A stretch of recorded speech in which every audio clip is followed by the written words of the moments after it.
आगे टॉपिक है spiritual life and social life. कई बार लोग अचानक मिल जाते हैं, पूछते हैं क्या करते हैं, ध्यान भजन की बात होती है, तो कहते हैं इसे सोशल वर्क तो है नहीं, समाज सेवा तो है नहीं। परमार्थ क्या होता है? समाज की सेवा तो सब सोच होनी चाहिए। और ये बातें ऐसे लगती लुभावनी, आदर्श की बातें कही जाती है। ये आदर्श है समाज सेवा। तो समाज क्या है? उसे पूछो समाज क्या है? तुम अपने घर में कितनी सेवा करते हो बताओ मुझे। समाज का सबसे छोटा रूप घर है। तुम कितनी सेवा करते हो? माता पिता की सेवा करते हो,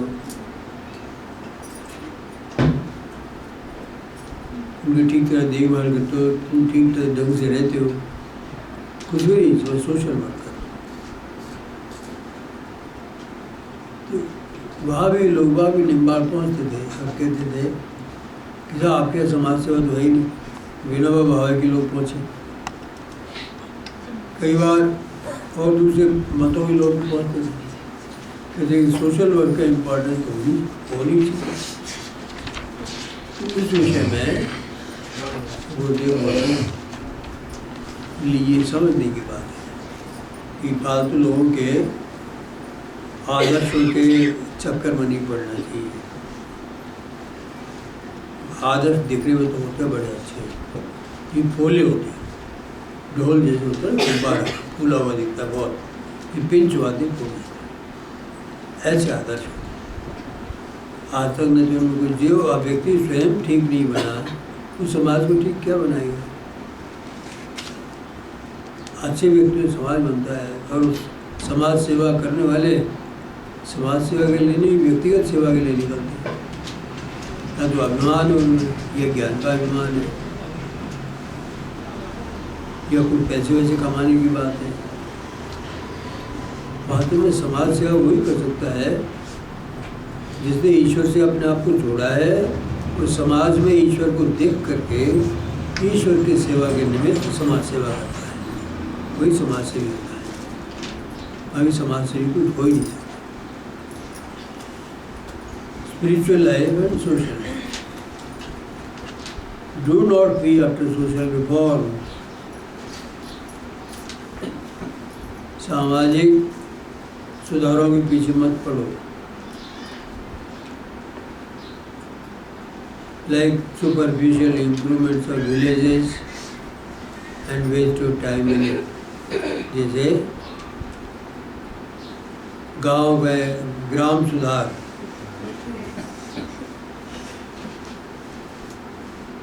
सुपरफिशियल है दिखावटी। ग्राम सुधार क्या करोगे? झाड़ू लगा दो गांव में जाके, टट्टी साफ कर दो, क्या करोगे गांव में सुधार को? पढ़ाओ जाकर के।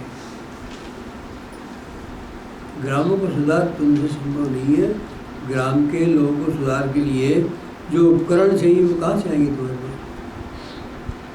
कोई परिवार को सुधार को पैसे दो उसे, शिक्षा के लिए कुछ संपत्ति दो उसे, मकान रहने के लिए ठीक दो, कुछ भी नहीं तुम्हारे पास। सुधार कहाँ से, क्या सुधार करोगे? तो and waste your time in, और इसमें अपना समय मत गवाओ। इन सुधार कार्यों के चक्कर में मत पड़ो, समय मत गवाओ। Engage yourself in spiritual life and meditation. अपने आप को ध्यान में और परमार्थ जीवन में लगाओ। ध्यान में लगाओ और परमार्थ जीवन में अपने आप को जितना हो सके लगाओ। इसी से आपको यथार्थ मिलेगा, सत्य मिलेगा। उस सत्य की खोज करो, और फिर आपको उसकी सहायता से करणीय अकरणीय का ज्ञान होगा। आपकी बुद्धि इस विषय में कुछ नहीं बता सकती। क्या करना नहीं करना है, वह पहले उससे मिलो, अंतरात्मा से ज्ञान करो उसका। इसलिए मेडिटेशन को और स्पिरिचुअल लाइफ को जोड़ दो। तो परमात्मा से मिलन प्रसंग से हो जाए, उसके बाद में आपको क्या करना है क्या नहीं करना उसके आदेश से आपको कोई ज्ञान नहीं। All undertaking, social or political, will succeed only when they are backed up by the presence of God. सारी अंडरटेकिंग कार्य व्यापार, चाहे वो सामाजिक कार्य हो, चाहे राजनीतिक कार्य हो, will succeed, वे सफल होंगे only when they are backed up, तभी सफल होंगे जब ईश्वर उनका समर्थन करेगा, backed up, समर्थन by the presence of God, ईश्वर की उपस्थिति उनका समर्थन करेगी, तब वो काम सफल होंगे। अगर ईश्वर की उपस्थिति नहीं है और आप अपनी मन की झोंका ही काम कर रहे हैं, काम बिगाड़ोगे ज़्यादा, सुधारोगे कम, कोई आपको सुनने वाला नहीं। अरण्य रोदन क्यों करते हो, कोई नहीं सुनेगा। बड़े बड़े संत महात्मा चले गए यहाँ से सुधार के चक्कर में। रामदास महाराज कहते हैं मैं हाथ उठा करके लोगों से कहता हूँ, कोई सुनता नहीं है मेरी। तो आपकी क्या बिसाते हैं लोग सुने, आप क्यों फालतू समय गंवाते हो? पैसे कमाने के लिए लोग निकलते हैं, भाई लोगों का उद्धार करने के लिए कोई दया उनके मन में उस बात नहीं है। Backed up by the presence of God, ईश्वर की उपस्थिति से आपके सब कार्य व्यापार समर्थित हो तो उनमें सफलता मिलेगी। नहीं तो आपके कार्य केवल आपके परिश्रम, मूर्तापूर्ण परिश्रम। God as a gives you a blank cheque, आप ईश्वर की अगर कृपा होगी तो आपको ब्लैंक चेक दे देगा, भैया लिख ले जितना चाहिए। ब्लैंक चेक देना बहुत संपत्तिशाली को दे सकता है। कितना पैसे आपके बैंक बैलेंस में, उससे ज़्यादा चेक आप नहीं दे दो, ये भगवान तो दे सकता है, ब्लैंक चेक दे देगा। अगर वो प्रसन्न होकर आ गया आपके जीवन में, आपको ब्लैंक चेक ही दे देगा, कितना चाहिए ले लेते। तो पसंद करने की बात पहले है, तो समाज सेवा करने के लिए निकल गए, उससे तो पूछते नहीं। समाज को बनाया उसी ने है, सारा कार्य उसी का है, और उससे बिना पूछे तो भाग रहे हो काम करने के लिए। दूसरे घर में जाकर के काम करने के लिए जब कोई चला जाए, दूसरा हम सेवा करने के लिए आए आपकी, हम सारे कमरे पर झाड़ू लगाएंगे सब। मेरे बाबा तू क्यों घुसा मेरे घर में, फालतू तुम्हें पता है हम क्या काम करते हैं, तू क्यों आया? जैसे कोई व्यक्ति अपने घर में घुसने देना वो पसंद नहीं करेगा, आपको समाज सेवा के लिए आए। ये ईश्वर का घर है, ये उसने प्राणियों को बनाया अपने अपने भोगों के लिए। आप क्या सुधार करोगे? क्या भोग मिटा दोगे किसी? क्या संस्कार हटा दोगे उनके? आप कुछ नहीं कर सकते, स्वयं बीमार पड़ोगे, मानसिक व्यवस्था हो जाएगी। Some people raise an objection, the saints are of no use to society। कुछ लोग इस तरह का प्रश्न उठाते हैं कि संत लोग तो समाज के लिए कोई उपयोग की चीज़ नहीं है, और of no use to the society, संत लोग समाज के लिए कोई उपकारी नहीं है। क्या उपयोग है? बैठ जाते हैं अकेले, भजन करते रहते हैं, समाज में निकलते नहीं, तो उनका झाड़ू लगे सड़क साफ करना चाहिए। क्या करेंगे? और तुम क्या करते हो बताओ? समाज से संतों को गाली देते हो, तुम क्या करते हो? सिवाय गुंडागर्दी के करते क्या हो तुम बताओ समाज सेवा के नाम? और no use to society as they while their time in meditation. तुमने अपना समय वाइल गंवा देना, वे अपना समय गंवाते हैं ध्यान में, इतना समय गंवाते हैं, बैठे रहते हैं, मस्जिद मुफ्त की रोटियाँ तोड़ते हैं, क्यों कहते हैं मुफ्त की रोटियाँ तोड़ते हैं, काम कुछ करते नहीं है। मुफ्त की रोटियाँ तुम तो देते नहीं हो, अगर उनको मिलती है तो पाते हैं, मुफ्त की रोटियाँ तुम तो देते नहीं। वे दूसरा उनका अधिकार ही कहा।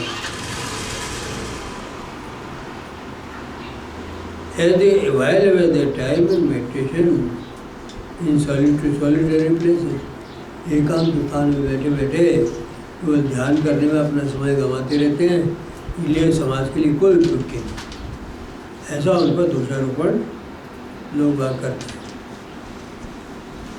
बट द ऑब्जेक्शन इज लेकिन ये उनका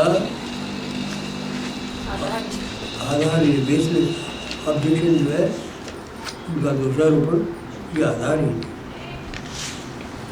The realization of God proclaim him to the whole world. ईश्वर के अनुभव करने वाले उसे सारे विश्व के सन्मुख उसका उद्घोष करते हैं, ईश्वर का उसका परिचय देते हैं, उद्घोष करके परिचय देते हैं। प्रोक्लेम उद्घोष करना, होल वर्ल्ड उसका परिचय देते हैं। किसको मालूम बताओ ईश्वर है? बड़े से बड़े वैज्ञानिक, बड़े से बड़े साहित्यकार, बड़े से बड़े इतिहासकार, किसी को पता नहीं ईश्वर है। एक कोने में बैठा हुआ ध्यान करने वाला संत उसको जानता कि है, तो वो कम है क्या? कितना परिश्रम करके उसने इस ज्ञान को प्राप्त किया है, ईश्वर की कृपा हुई है, कोई मामूली बात है। और उसी को लोग सबसे कोई अधिक जो है दोष लगाते हैं, ये फालतू बैठे रहते हैं। The saints lead them with whomsoever they come into contact. संत लोग उनको लीड करते हैं, उनको नेतृत्व करते हैं, जिस किसी के भी वो संपर्क पाते हैं उनको वो नेतृत्व करते हैं, उनका रास्ता बताते हैं। टू द स्पिरिचुअल पाथ, परमार्थ के मार्ग का परिचय देते हैं सबको। Which alone can bestow the supreme benefaction on man. केवल जो केवल बिस्टो है प्रदान करना, बिस्टो प्रदान करना, जो केवल वही एक ऐसी चीज़ है जो प्रदान कर देता है, तो सुप्रीम बेनिफिशन होना है आदमी के ऊपर। सुप्रीम बेनिफिशन सर्वोच्च दान वही दे सकता है। मनुष्य को जो बेनिफिशन है, उपयोगी दान है सबसे बड़ा, तो संत से। क्यों? कोई भी चीज़ आप ले लो, ये मृत्यु को नहीं टालती। दान वो लो जिससे मृत्यु करे, वही दसवीं दान है। आपको कोई रुपये देवे और आप जाते जाते कोई रिवॉल्वर मार के आपको रुपये छीन लीजिए, क्या दान हो? ये कोई ऐसा दान हो जो आपको देने के बाद उसको कोई ले, आपकी इच्छा हो तो दो, नहीं तो ऐसा दान कि संत लोग दे सकते।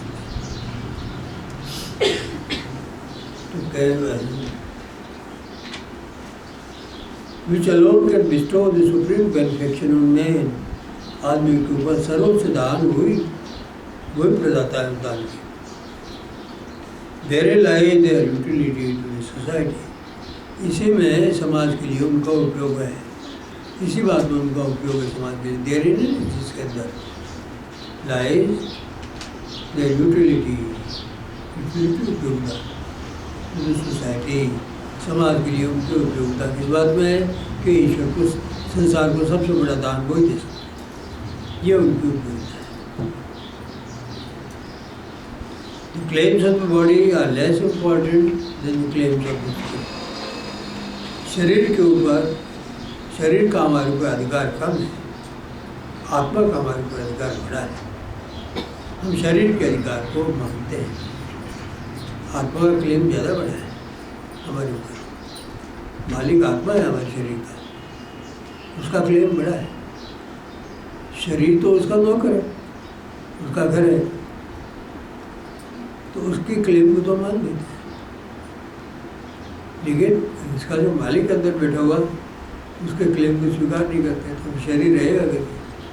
मृत्यु को मृत्यु प्राप्त हो गए, उसको आपको अमरता प्राप्त नहीं होगी। अमरता तो परमात्मा से मिलने से मिल होती, उसको आप मानते नहीं, उसके तरफ आप जाते हैं, उसके तरफ ध्यान देते हैं, लोगों की बात सुनते हैं, संसार में लगे रहते हैं, और अंत में वृद्धावस्था तक आते आते हार जाते हैं। फिर कहते हैं अब क्या करें, अब कोई मौका नहीं मिलता, इतना समय गंवा दिया, उसके बाद मौका नहीं मिलता। तो जिसमें ईश्वर की कृपा है और जो सच्चा है दिल से, वो गलत रास्ते जाएंगे, क्योंकि ईश्वर को चाबी दे रखी होती है। जो गुरु के को अपनी बुद्धि देके संसार में रहता है, गलत नहीं जाएगा, गुरु पकड़ गया। गुरु का कहना मानने की जिसमें क्षमता है, गुरु कथन को जो प्रभावी मानता है, वो गलती जाने से रुक जाएगा हमेशा। और जब मन चले तरीके से रहता है, मनमुख है, तो मन जिसे बहका देगा उधर चला जाएगा, देहांत तो उसको पछताना पड़ेगा। Claims of the body are less important than claims of the spirit. आत्मा का जो हमारे ऊपर अधिकार है, तो शरीर का अपना ऊपर अधिकार नहीं है। And to distribute spiritual wealth becomes the chief task of the God religion. और इसलिए आत्मज्ञानी का मुख्य काम क्या बनता है? परमार्थ ज्ञान को बांटना, परमार्थ ज्ञान को वितरित करना, ये ईश्वरज्ञ का मुख्य काम। क्यों कि जिस चीज़ को उन्होंने प्राप्त करके अपनी रक्षा कर ली है, वैसी रक्षा अगर दूसरे चाहे तो वो भी करो। चाहने की बात है, चाहते नहीं है। मंदी बुद्धि लोग नहीं चाहते, दुर्भागी लोग नहीं चाहते। जिसकी बुद्धि शुद्ध है, पूर्व जन्म के पुण्य संचित है और गुरु का आज्ञा में रहने वाला है पूरा, तो परमार्थ को छोड़ गई और परमार्थ की सिद्धि प्राप्त कर लिया जीवन।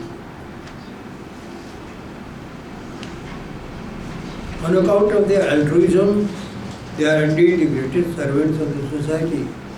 अपने अल्ट्रुइज्म के कारण, यानी दानशीलता, अपनी दानशीलता के कारण वे समाज के सबसे बड़े सेवक बनते हैं। असली सेवक तो वो है जो प्रत्येक को मृत्यु से बचाए। अरे डॉक्टर सेवक क्यों है? सब बड़ा भारी काम करते हैं, रोग से बचाते, मृत्यु से नहीं बचाते, क्योंकि डॉक्टर खुद मरने वाला है, क्या मृत्यु से बचाएगा? तो सबसे बड़ा सेवक तो वो है जो आपको मृत्यु से बचाए, उसका रास्ता बताए। वही लोग सब लोग करते हैं। तो गुरु की शरण में जाके इसलिए जाना चाहिए कि हमें अपने जीवन में परमात्मा को प्राप्त करना है, मृत्यु से बचना है। उस सुख वैभव के लिए नहीं, सुख प्राप्ति होगी, वैभव प्राप्ति होगी, संसार में सुख मिलेंगे, सुख बड़े बड़े सुख हमको प्राप्त हो जाएंगे, ये लक्ष्य नहीं है। ईश्वर प्राप्ति का लक्ष्य है कि ईश्वर हम पर कृपा करें और हम मृत्यु भय से बच जाएं, अमृत्यु की प्राप्ति कर लें, हमारे अंदर बैठे हुए परमात्मा को पहचान लें, उससे एक हो जाए तो अमृत्यु की प्राप्ति हमको यही है। उसकी कृपा से सब कुछ मिल सकता है। ग्रेटेस्ट सर्वेंट्स ऑफ सोसाइटी, इसलिए वो सबसे बड़े सेवक है। सेवा कार्य करते दिखते नहीं है, लेकिन उनकी उपस्थिति समाज की सेवा है। उनका उपस्थित होना है आपको सब कुछ देता है। जब वृक्षों का संसार में खड़े रहना संसार की सेवा है, क्योंकि ऑक्सीजन को उत्सर्जन करते हैं तो सबको जीवन मिलता है। इस वजह से साइलेंट सर्विस संतों की होती है। वो बैठते हैं वहाँ पर, परमार्थ ज्ञान का प्रकाश विकिरण होता रहता है। कोई लेने वाला हो भाग्यशाली ले ले, नहीं लेने वाला दुर्भाग्य होती है। Saints lead humanity to position of faith. संत लोग समाज को विश्वास, नैतिक शुद्धि और आनंद के मार्ग पर ले जाते हैं।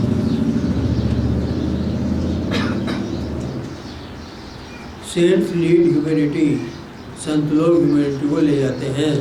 लीड है, ले जाते, नेतृत्व करना, ले जाते। To position of faith, position स्थिति, विश्वास की स्थिति तक ले जाते हैं, नैतिक शुद्धि तक ले जाते हैं और आनंद अवस्था तक ले जाते हैं। Working of merely psychological, social और moral motive been service will not be the true root of our realization। अगर आप काम करें केवल मनोवैज्ञानिक, सामाजिक और नैतिक भावनाओं से, दया की भावना, दया अपनी रोटी और कपड़ा दे दिया, ले खा ली, पानी पिला दिया, हाँ करते हो, मुक्ति भी नहीं मिलने वाली। क्या आप लोगों में दया भाव है ना? ये दया भाव इसको कोई मूल्य नहीं। तो आप अपने को दया कहाँ कर रहे हैं? दया करने वाला अपने ऊपर क्यों दया करे? अपने शरीर में दया। बुरा महाराज कहते थे कि भूत दया का मतलब क्या है? भूत दया का मतलब नहीं संसार की सेवा करो। आपके जो पंचभूत है, जो शरीर में मरने वाला है, इस पर दया करके इसको अमरता की ओर ले जाओ, ये भूत दया है। पंचभूत से बना हुआ शरीर ये मरने वाला है, इसकी रक्षा करो, ये भूत दया है। ईश्वर की प्राप्ति करके एक लक्ष्य प्राप्त कर सकते हैं। क्या भूत दया करोगे आप? परमात्मा सबको खाने पीने को जितना दे रखा वो ही रहेगा और उसकी इच्छा के बिना मिलेगा भी नहीं। एक बार कथा आती है ना, सुनी होगी। एक बार लक्ष्मी जी और भगवान नारायण दोनों जा रहे सड़क, एक अंधा लकड़हारा बूढ़ा बाग बोझ को ढोए हुए भार को चला रहा था, लट्ठी टेकता चला रहा था।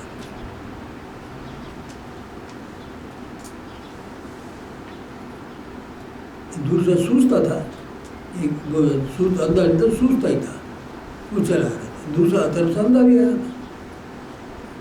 तो लक्ष्मी बोली, भगवान आपके राज्य में ये क्या न्याय है? बूढ़े को तो कुछ दो जैसे इतना परिश्रम नहीं करना पड़े, कष्ट नहीं उठाना पड़े। उनका लक्ष्मी इसके भाग्य में नहीं है, अगर दे भी दिया जाएगा तो ये ले नहीं पाएगा। तो भगवान ने डाल दिया रखे। तो जो चलता चलता आया नजदीक, तो दूसरे जो बूढ़ा आ रहा था, उसने देखा ये बेचारा कैसे चलता होगा बूढ़ा, मैं भी तो आँख बंद करके चल देखो तो सही। तो उसी जगह आँख बंद कर ली उसने जहाँ पर उसके लिए पड़ा होता, जिसको लेके वो सुख होता देख लिया। तो भगवान ने कहा देख लिया तुमने, प्रारब्ध के आगे कोई नहीं जा सकता। तुम दे भी दोगे तो उसके बाद रहेगा नहीं। बुद्धि जिसे प्राग में नहीं लिखा है, आप लाख कोशिश करो वो लेगा ही नहीं, स्वीकार नहीं करेगा। वो चीज़ लेगा जो उसके प्रारब्ध में, वही भोग करके दुखी होगा, सुखी हो ही नहीं सकता। सुखी होने का रहता है ईश्वर में पूर्ण विश्वास, गुरु के कथन में पूर्ण विश्वास और नियमित अभ्यास, भजन का अभ्यास। और ये है तो आपका प्रारब्ध भी मिट जाएगा, ये हो सकता है। ठीक है ना, अगर आपने ये सब चीज़ें आपका नहीं है, अविश्वास है, संसार की वासनाएं प्रधान है, गुरु का कथन नहीं मानते हैं, तो फिर आपके प्रारब्ध आप पर हावी होगी, वही सब भोग रहा है। इसमें संसार कहते हैं, लिखवा के जो लाया है तो भोग कर लो, यही संसार हो रहा है। क्या यदि लेप को मिटाना चाहते हो तो ईश्वर के पास जाओ, भजन करो, पूरी तरह से आपको लिखा हुआ लेप मिट सकता है। बाबा महाराज कहते हैं प्रारब्धाची रेखा कौन पुछी? गुरु पुछी। हाँ, अनुभव है। प्रारब्ध की रेखा कौन पहुँच सकता है? गुरु पहुँच सकता है, संत पहुँच सकता है। ये अनुभव की बात है हमारी। उनके जीवन में आने घटनाएं ऐसी हुई है। एक ने कहा मैं कल मरूंगा, नहीं कल नहीं, परसों जाना, कल नहीं जाएगा। तो नहीं गया ऊपर, कल निश्चित था, उसको मालूम पड़ गया तो मैं जाऊँगा। भोजन करते करते आए बाहर, बोले कि नहीं कल मैं परसों जाता। उन्होंने स्वयं के अपने जीवन में मृत्यु को 10 वर्ष के लिए टाल दिया। ये संतों में काम में वो कर सकते हैं। जो अपनी मन के अधीन होता है वो कमज़ोर हो जाता है, परमात्मा की कृपा को बैठता है। इसलिए संसार में हावी होता है, संसार के सब दुख आ पड़ते हैं, तो कमज़ोर होता है। कमज़ोर सबके गुलामी कमज़ोर भी करनी पड़ती है। संसार को जो त्याग देता है ना, वो बलवान होता है। वो त्यागा जाता नहीं तो कमज़ोर बने रहता है।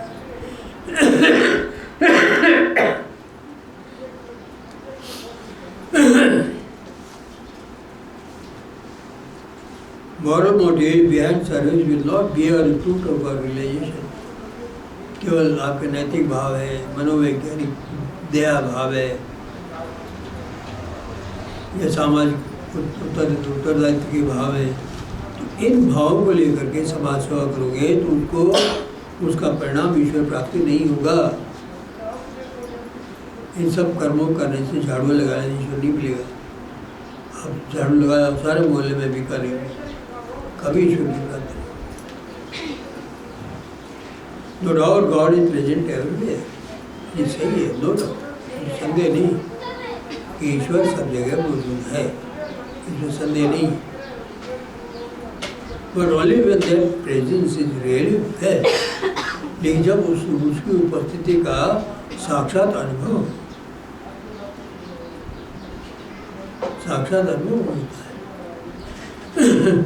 ईश्वर का भूत प्रेतों का भी अनुभव होता है। आप जिस घर में रहते हैं उसमें भूत का निवास हो सकता है, लेकिन आप यदि सत्कर्मी है, बलशाली है, तो आपको पता ही नहीं लगेगा।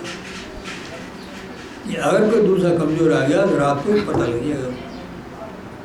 कभी तो पत्थर फेंक देगा, टट्टी फेंक देगा, पेशाब फेंक देगा, कभी तो प्रचंड वेग से आंधी चलेगी और आपको पता रहना मुश्किल करता है।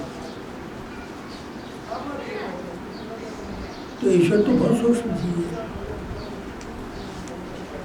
ईश्वर इस तरह से अपनी उपस्थिति नहीं होता, उसको तो आपको बुलाना पड़ता है भाव से।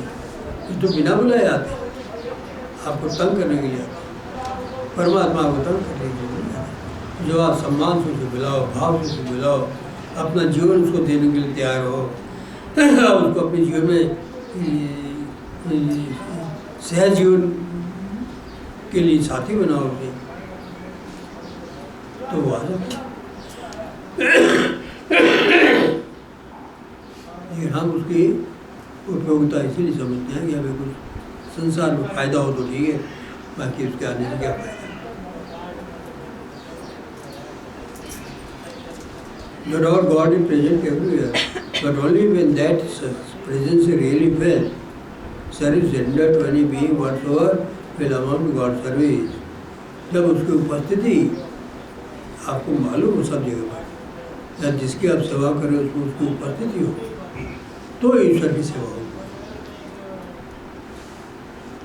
संतों में, गुरुजन में उनकी सेवा करने से वहाँ ईश्वर की उपस्थिति है, आपको अनुभव भी होगा, तो वहाँ सेवा करने से ईश्वर की सेवा होगी। ये तो मान लेते हैं।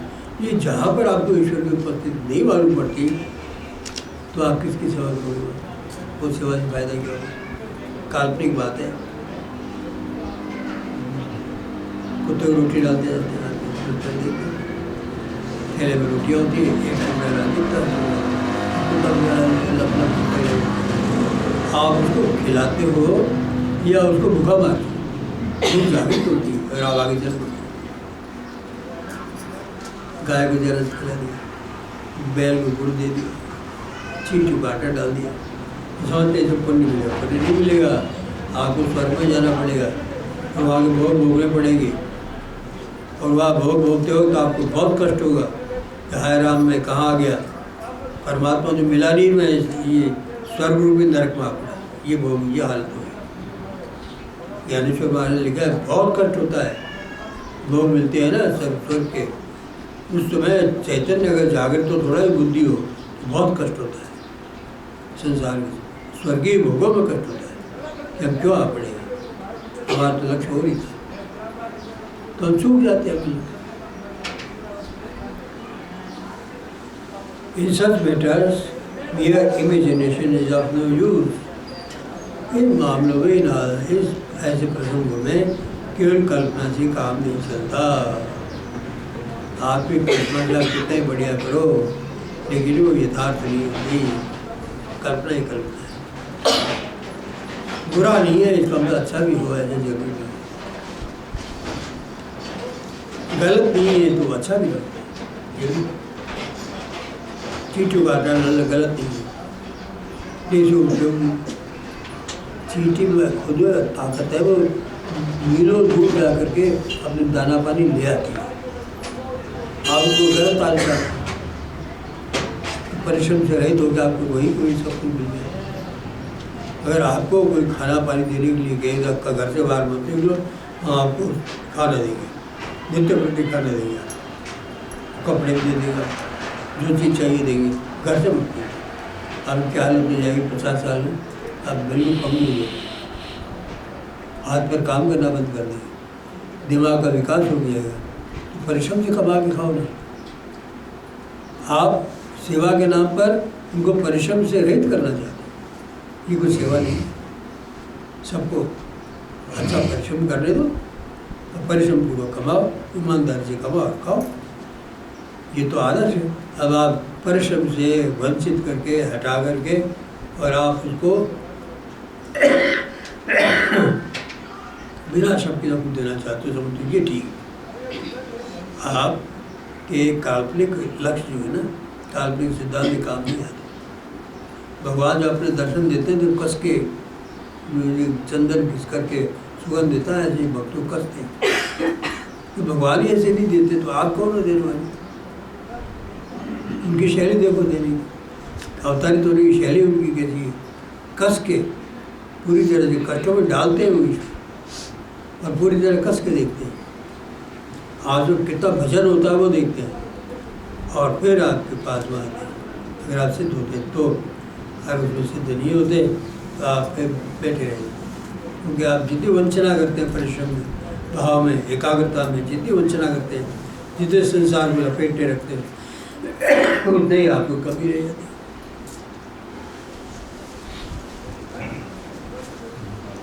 Appropriations of God alone will enable us to understand these things.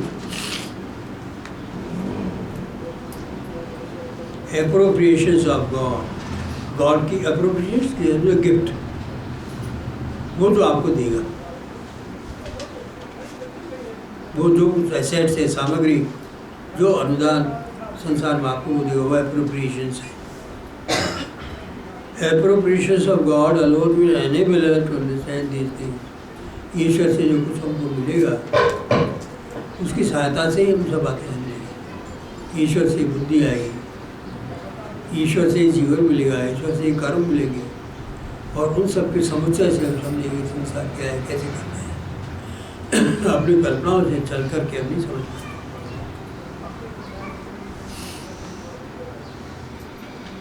Appropriation प्राय करके इसका अर्थ में आता है कि जैसे राज्य सरकार या कोई संस्था कोई अनुदान देती है किसी को, एप्रोप्रिएशन कहलाता है।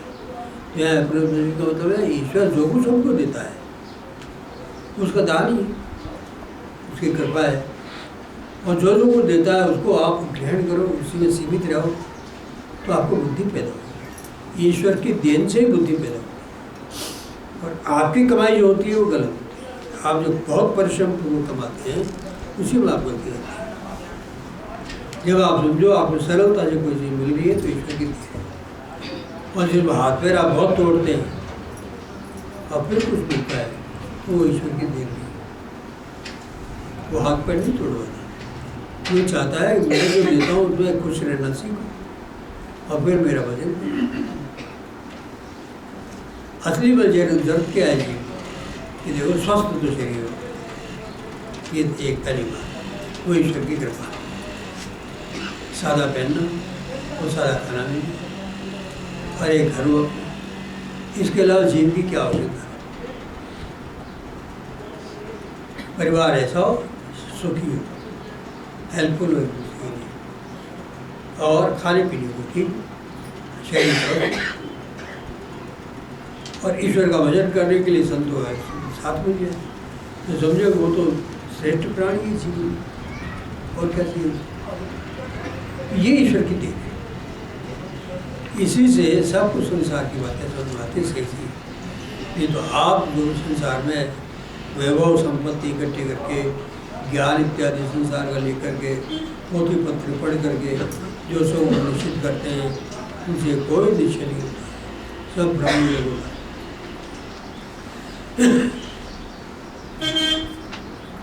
It was this power which bestowed victory on Shivaji.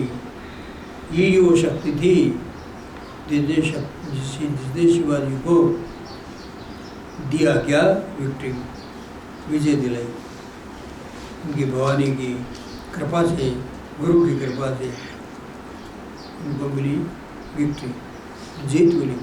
Maharashtra की उन्होंने स्थापना की, औरंगजेब से हिंदुओं को बचाया, बहुत बड़ा काम उन्होंने किया। ये गुरु की कृपा भी थी पीछे से, वो कर्म का वो बड़े भारी कर्मी थे, और जो उनकी कुलदेवी थी उसकी भी ऊपर Shivaji,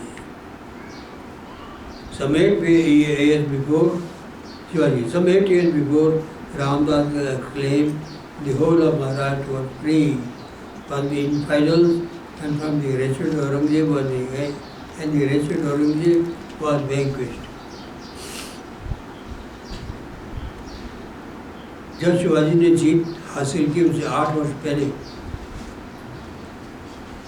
शिवाजी ने रामदास महाराज ने घोषणा कर दी थी, क्लेम घोषणा की थी कि सारा महाराज मुक्त हो गया है।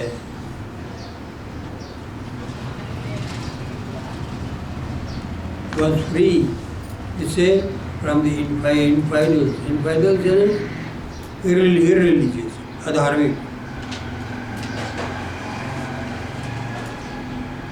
अधार्मिकों से, दुष्ट अधार्मिकों से और दुष्ट औरंगजेब से ये मुक्त हो गया है। औरंगजेब हार गया है, वेंकट जीत लिया गया, वेंकट हार जीत लिया औरंगजेब और वेंकट, औरंगजेब को पराजय मिल गई। ये उन्होंने 8 वर्ष पहले देख लिया। अरविंद ने भारत विजयी, भारत को मुक्ता मिली उसे 25 साल पहले घोषणा कर दी कि ऊपर आदेश हो गया है कि भारत मुक्त होगा। 25 साल पहले उन्होंने कह दिया। तो डिसीजन तो सारे ऊपर होते हैं और बाद में धरातल पर उतरते हैं। हम सोचते गांधी जी कारण हो गया था, अरे गांधी जी को उन्होंने भेज दिया क्या तू भी हाथ लगा थोड़ा, मैं डिसीजन तो वही करता। इसीलिए गांधी जी को उन्होंने यंत्र बना लिया। अब सब लोग गांधी जी की पूजा करते हैं, गांधी जी के शरीर की पूजा करते हैं, उनके आदर्शों को सबने चलना शुरू कर दिया। गांधी जी शरीर है एक बस उनके लिए। He had a prophetic vision that the goddess Ramvardayani had arisen with a mace in her hand. उसको एक तरह का दिव्य दृष्टांत हुआ था, प्रॉपर्टी विजन, उनको दिव्य दृष्टांत हुआ था कि राम वरदायनी जो देवी है वो उठ खड़ी हुई है, गदा हाथ में लेकर के, मेस गदा हाथ में लेकर खड़ी हुई है अपने हाथ में।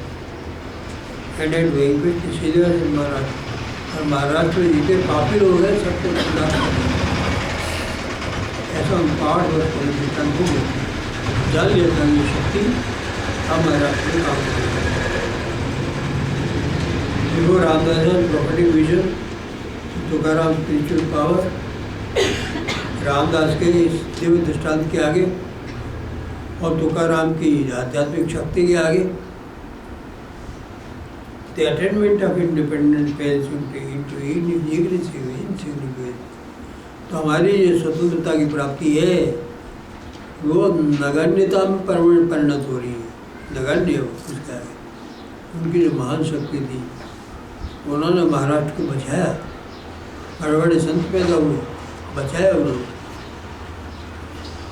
और ये हमारी जो इंडिपेंडेंस है उसके आगे है तुच्छ, insignificance।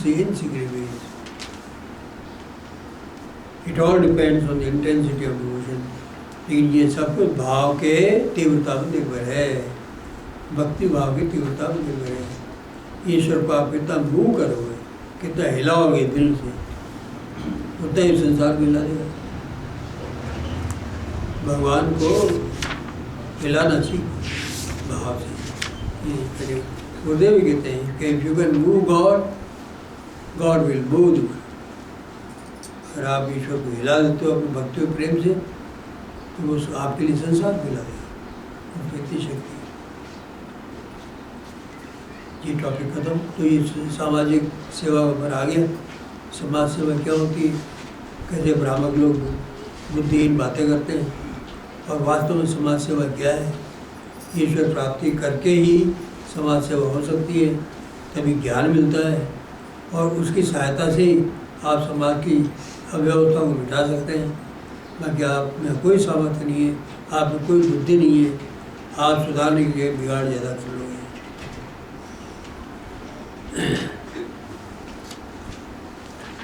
Miracles.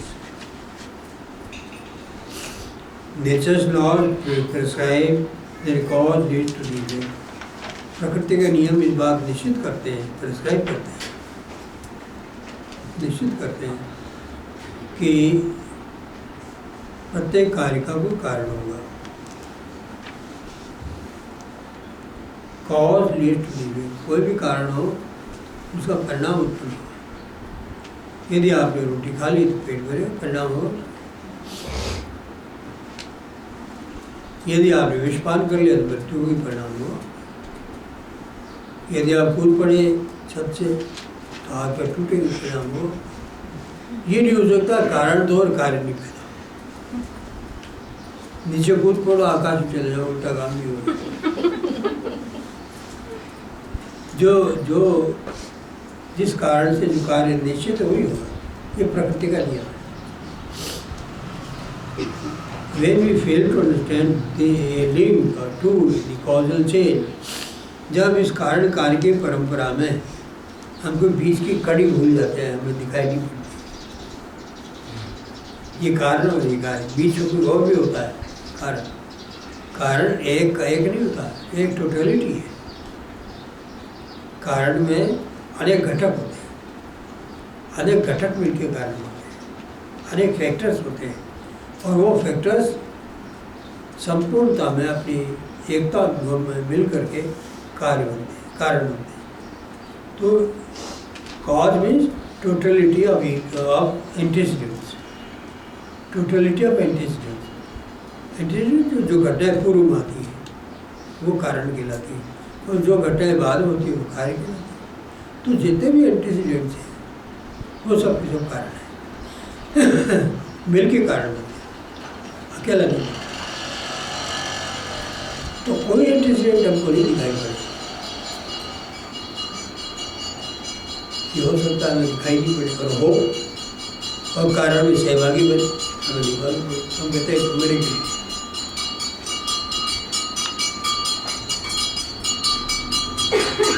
when we fail to understand a link or two in the causal chain, कारण की घटकों में से यदि किसी एक घटक को नहीं देख पाए तो हम तो ये मानते हैं कि कार्य नहीं पैदा होगा, ये कार्य पैदा हो जाता है।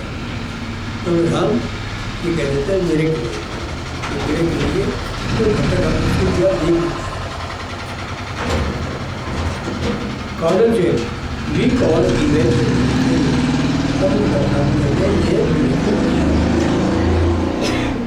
ये घटना हमारे लिए जादू है, मिरेकल हो जाता। मिरेकल को क्या कहते हैं? चमत्कार। जादू भी कहते हैं। जादू करता है, बताओ क्या है, कुछ दीजिए, ये रुपया। अब उसमें कोई ऐसी चीज़ है कड़ी जो हमको पता नहीं, तो ऐसा नहीं हो सकता रुपया कहीं से आ जाए, कोई है कड़ी। अब जैसे कई लोग ऊपर के छोटे मोटे लोग में ऐसे प्राणी रहते हैं जिनको यदि आप वश में कर लो तो आप बहुत सी चीज़ें दे देते हैं। एक साधु ने तो ऐसा लोगों ने कहा कि जा तू जितना आदमी भोजन कराएगा उतना सब करवा दे, मेरी इच्छा से भोजन। ये चमत्कार करता फिरता था।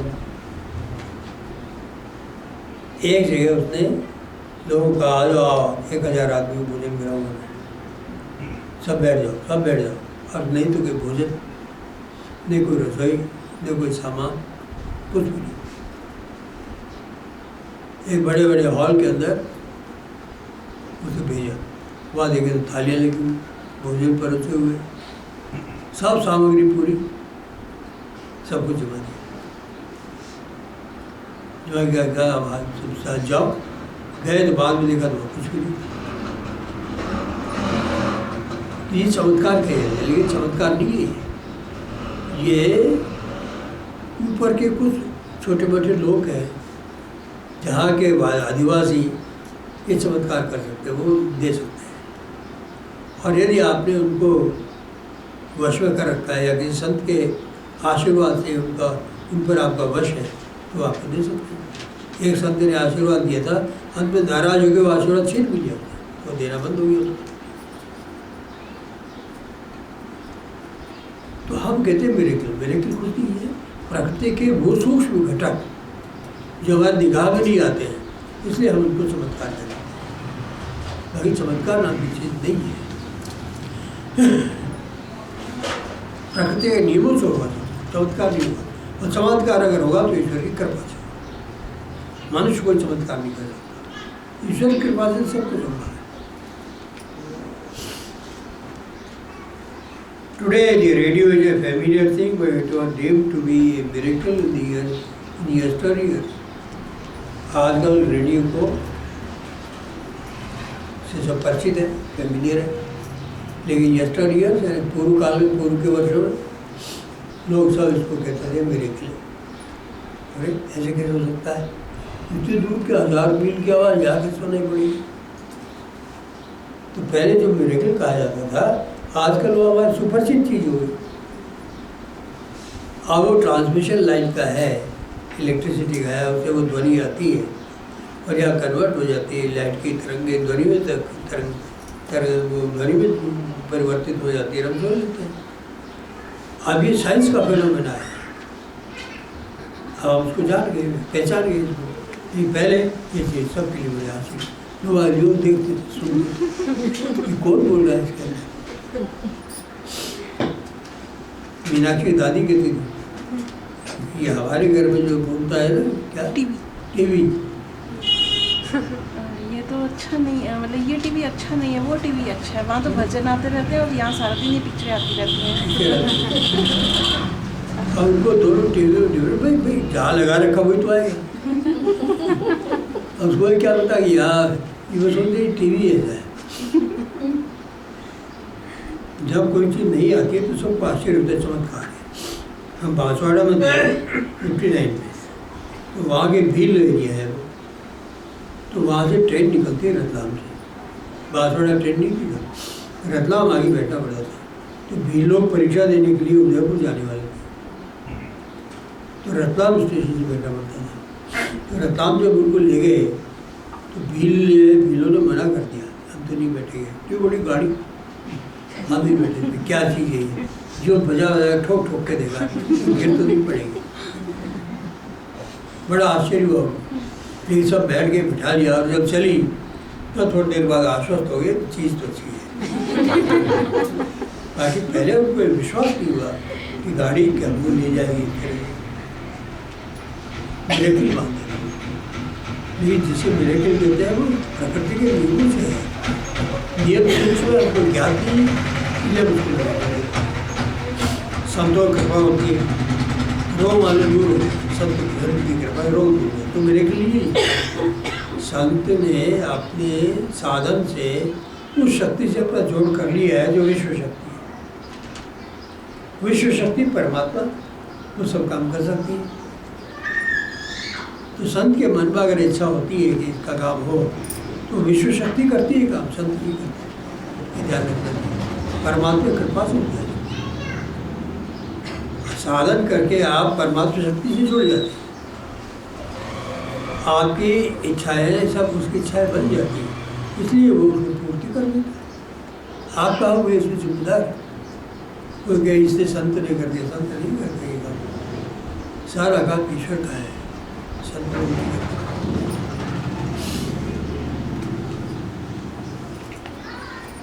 Great men by their intense spiritual practice can make rapid progress by skipping the intermediate steps.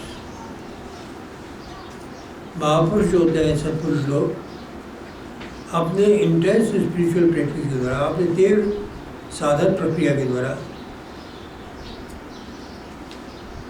बड़ी तीव्र गति से प्रोग्रेस कर सकते हैं,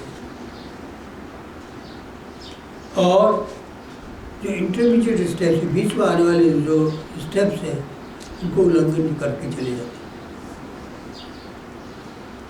हैं। उच्चतर स्थितियों में चढ़ते हैं तो साधारण आदमी एक एक स्टेप चढ़ता है, लेकिन वो इतनी तीव्र गति से चढ़ते हैं ऊपर एकदम चले जाते हैं।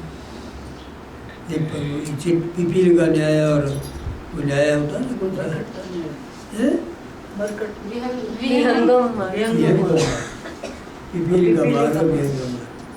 तो पिपीलिका को चलने में तो टाइम लगेगा, तो साधारण लोग पिपीलिका मार्ग से चलते हैं, लेकिन कई विहंगम मार्ग से चलते हैं। तो उतने इतना रास्ता जो चींटी के लिए ऊपर तक जाने के लिए 2 घंटे लगे, विहंगम को 1 मिनट लगे। तो आपको एक चमत्कार हुआ, चमत्कार नहीं है, चींटी चमत्कार समझती है।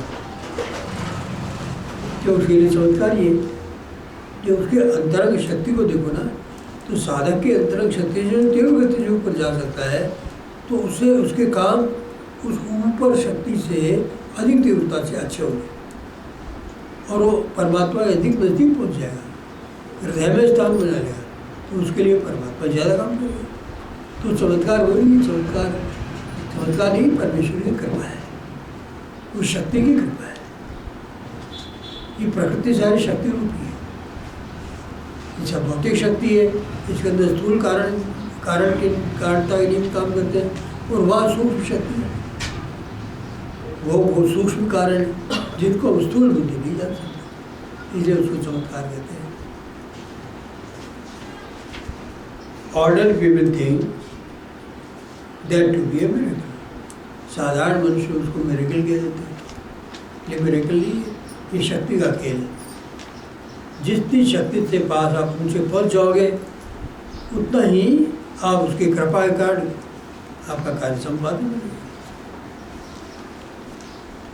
There are some other miracle which are frequent of, कुछ ऐसे भी मिरेकल्स हैं, चमत्कार है, जो प्राय घटित होते रहते हैं। They can be said to be psychological miracle, उनको साइकोलॉजिकल मिरेकल कहते हैं, मनोवैज्ञानिक वो चमत्कार है। Saints can pass on message to the spirit और कैन रीड अदर्स। संत ऐसे भी होते हैं जो अपने शिष्यों तक अपनी सूचना भेज देते हैं, जो कहना होता है, अथवा उनकी मनोवृत्ति को जान लेते हैं क्या क्या विचार। बस कि महाराज यू टू से that to make a bee buffalo speak or to make a stone ball walk like an animate object are events that contradict nature's laws, therefore cannot take place. इसलिए महाराज कहा कहते थे, बक्सर महाराज जी कहते थे कि एक बफेलो, एक भैंसे को, ई बफेलो भैंसे को बुलवा दे, मेक ए बफेलो स्पीक, एक भैंसे से बुलवाना, अथवा दीवार के पत्थर की दीवार को चला देना। एक जीवित प्राणी की तरह से ये ऐसी घटनाएं हैं जो प्रकृति के नियमों का उल्लंघन करती है।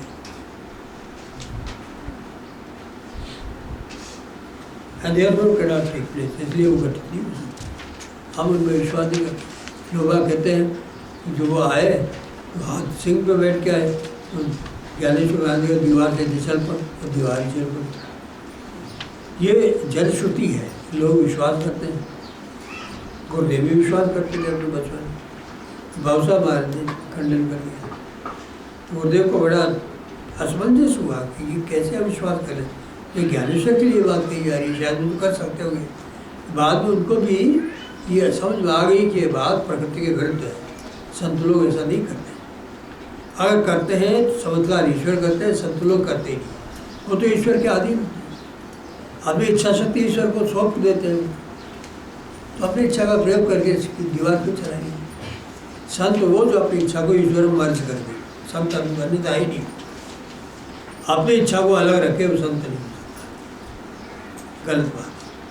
संत हो जो अपनी संपूर्ण इच्छा को ईश्वर को सौंप दे, मर्ज कर दे, उससे एक हो जाए। पहला काज बची, लकड़ी अग्नि में कूदने के बाद क्या इच्छा रखेगी बताओ, सिवाय अग्नि बनने की। जीव परमात्मा को समर्पित हो जाए तो फिर वो समर्पण पूरा है, फिर अलग से इच्छा का क्या बचेगी, हो ही नहीं सकती, वो तो अग्नि बनना पड़ेगा।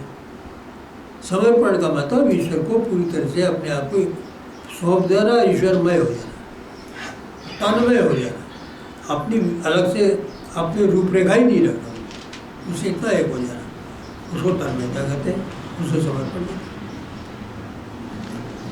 These incidents reported to have happened in Dnyaneshwar life, ये घटना ऐसी जो ज्ञानेश्वर के जीवन में घटित होती हुई बताई जाती है।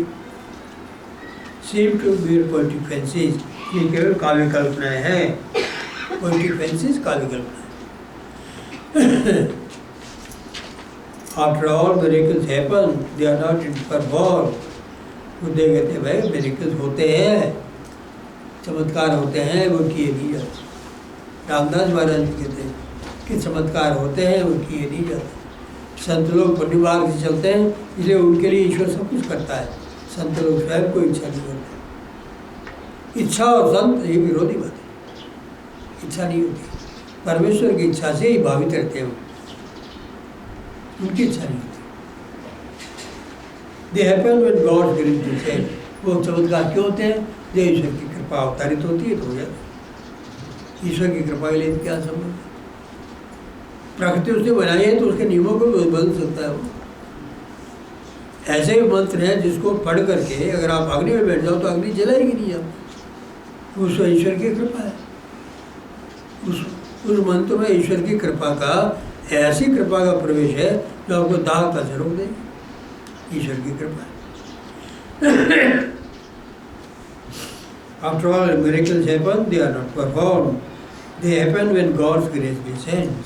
ये तब होते हैं ईश्वर की कृपा उतरती है। Grace is to be received and is not to be handed over by one man to another. ईश्वर की कृपा को रिसीव करना, ग्रहण करना पड़ता है।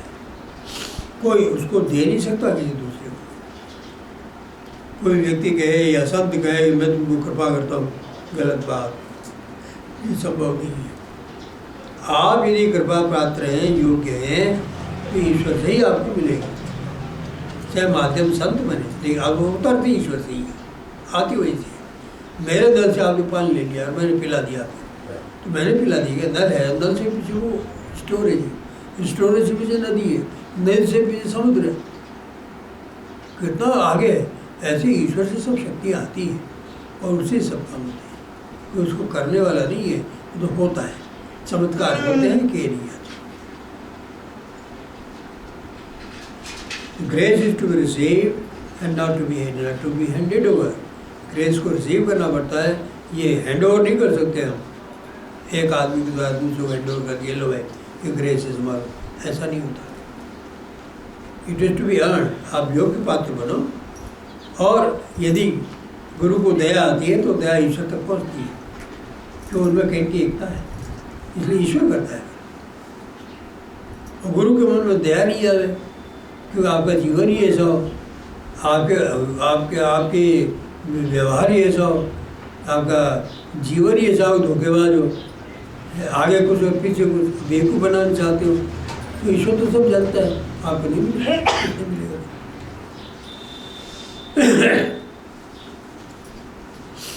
If the slightest idea of handing over grace to another enters the mind of man, अगर किसी दूसरे को कृपा दान करने का विचार किसी मनुष्य के मन में घुस जाता है, कृपा दान करूं ऐसा विचार किसी के मन में आ जाए, he becomes possessed by egoism, उसमें अहंकार का प्रवेश हो जाता है। अहंकार का प्रवेश हो जाता है उसमें। मैं कृपा दे तो मैं आगे ना, तो अहंकार हो गया। ये कृपा करने वाले को भी विनाश कर देगा।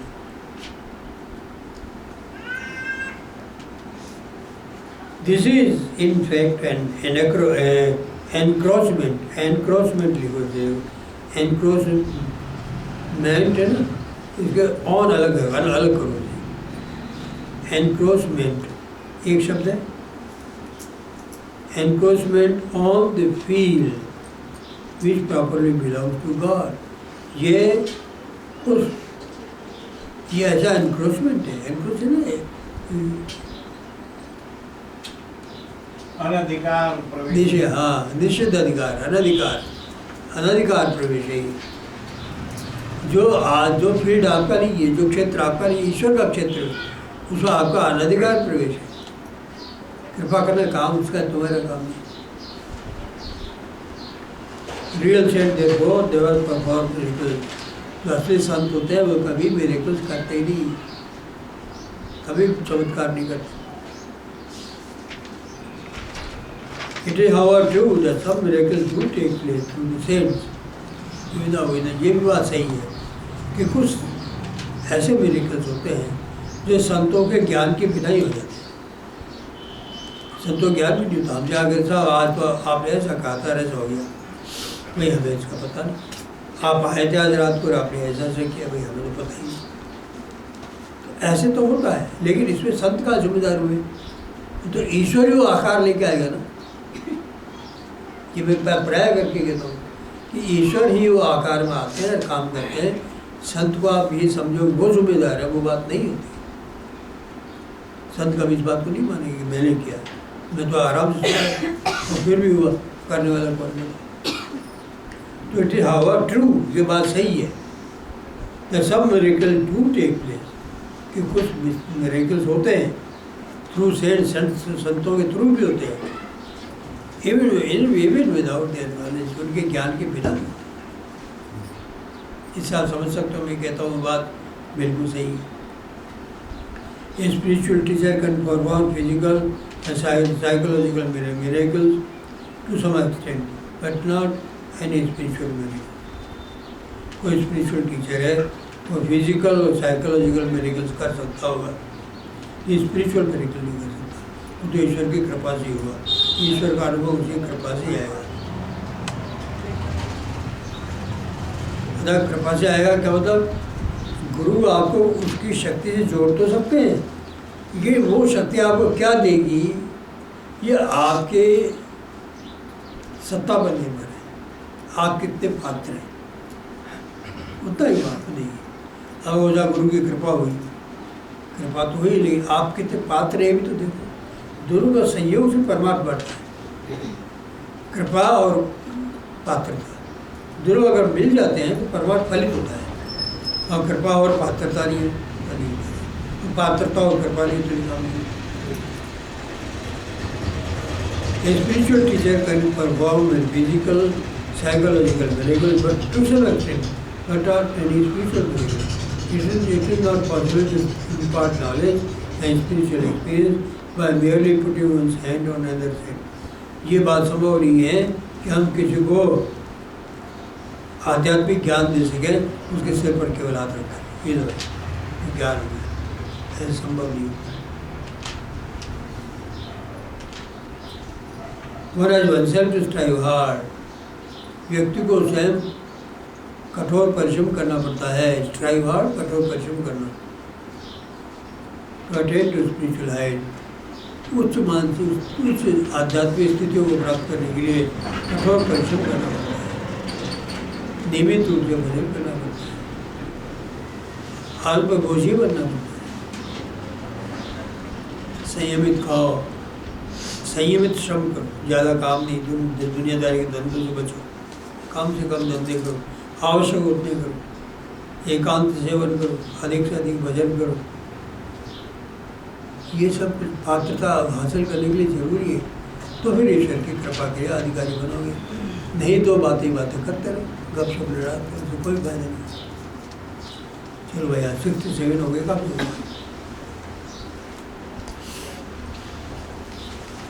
बोलो।